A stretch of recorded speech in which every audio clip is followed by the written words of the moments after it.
Coming up, if you don't live in a major metro area, you might want to pack your bags. Years ago, moving to the suburbs was a sign that you were making a better life for yourself and your family. But our next guest details a government report suggesting there may be a long-term plan to change all that for you.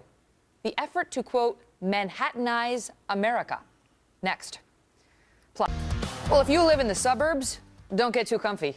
Our next guest says the Obama administration has plans to push Americans slowly but surely out of the burbs and into the big cities as a means to, quote, spread the wealth around. Joining us now is Stanley Kurtz. He's author of Spreading the Wealth, How Obama is Robbing the Suburbs to Pay for the City. And this isn't based on your book, this claim. This is based on something you actually saw President Obama and the administration do last week. Explain, Stan. Well, that's right, Megan. It looks like President Obama's plans to fight global warming are going to hurt America's suburbs. And that's because the Obama administration believes in something called smart growth. Now, the idea of smart growth policies is that you should get out of your car, don't move to the suburbs, you should live in a tiny, densely packed apartment building in the city where you would walk and take public transportation, don't drive. And that smart growth, and the Obama administration is gearing up to impose these smart growth policies on the country, and that would be bad for America's suburbs. How would they do it? How would they make us move from the suburbs to the city? Because most of the folks who live in the suburbs like the suburbs. They don't want to live in the city. How would they make us do it? Well, there's several plans, Megan, and part of the idea is just to stop people from moving out to the suburbs in the first place. But in the end, it might even get some people who are living in suburbs to head to the cities. Last week, the Energy Department released a series of reports that touted a new strategy for cutting back on carbon dioxide emissions. The idea is to make all federal funding conditional on adherence to these smart growth principles. So let's say the federal government is thinking of funding a new school or a new highway.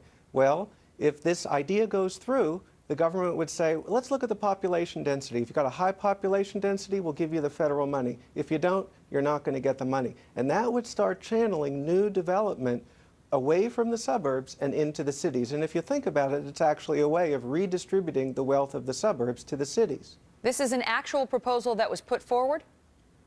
Well, a report came out called Transportation Energy Futures, and one of these reports floated this proposal. At this stage, it's a trial balloon, I think you could say, but there's another similar proposal that, according to a news report, the Obama administration has already decided on.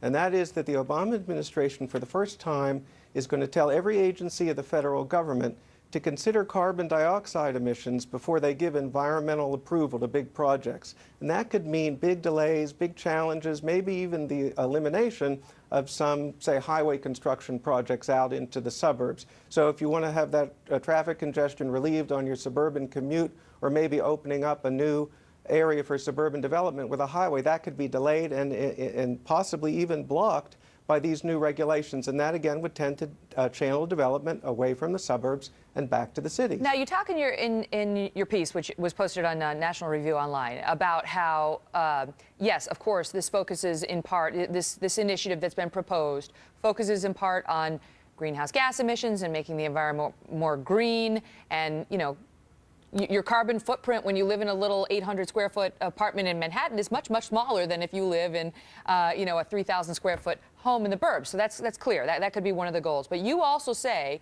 that this is about wealth redistribution on a grand scale. How so? How is it a redistribution of wealth? Well, that's what I talk about in the book, Megan. If you go back to Obama's whole political history, people don't realize it, but he's been a big backer of a movement called regionalism. The whole idea of regionalism is that there's something fundamentally unfair about the very existence of suburbs, because when people move out to suburbs, they take their tax money with them. And President Obama and some of the people he used to work with in his political career believed that that was somehow unfair to the cities. So if you put in these smart growth policies and you say it's all about carbon dioxide and global warming, you still are channeling all that federal money, which comes from all of our taxes after all, into the cities and away from the suburbs. And that's a way of redistributing wealth from the suburbs to the cities. And in the minds of these advocates of regionalism that Obama has always worked with, this is a way of redistributing money back away from the suburbs and into the cities. But you still, I mean, you still have the same crop of people. So if you're forcing folks who live in the suburbs to eventually move back into the city, or people who live in the city not to move out to the suburbs, it's still the same people. You're not going to change their political worldview. You're not going to change their voting habits necessarily.